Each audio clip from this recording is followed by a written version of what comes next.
প্রতিদিন ধ্বনিত হয় আজানের সুর। মুসল্লিরা ছুটে আসেন এই মসজিদে। সমাজের দরিদ্র মানুষগুলোই তিলে তিলে কষ্ট করে নির্মাণ করেছে বাইতুন নূর জামে মসজিদটি।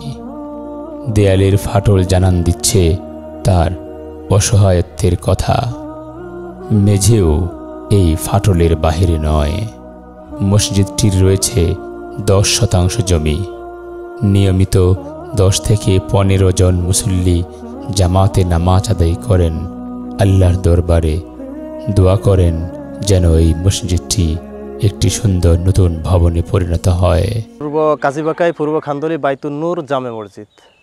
আমাদের মসজিদে বৃষ্টি নামলে প্রচুর পরিমাণে ভিতরে বৃষ্টি পড়ে। বছর বছর মেরামত করতে হয়। সিঁড়ি ভাঙাচুরা এবং মসজিদের মেঝেতে ফাটল ধরছে। আমাদের উজুখানা এবং বাথরুম, প্রস্রাব এবং টয়লেট বিভিন্ন ধরনের সমস্যা। মসজিদের জন্য 10% জায়গা অক্ষ করা, প্রচুর জায়গা খালি আছে। এই পুরো জায়গার ভিতরে মসজিদ নির্মাণ করা এলাকার বাসীর পক্ষে সম্ভব না। নামাজটা পড়তে পারে সকলে, যদি মসজিদ আল্লাহ যদি করতে দেয় করবেন।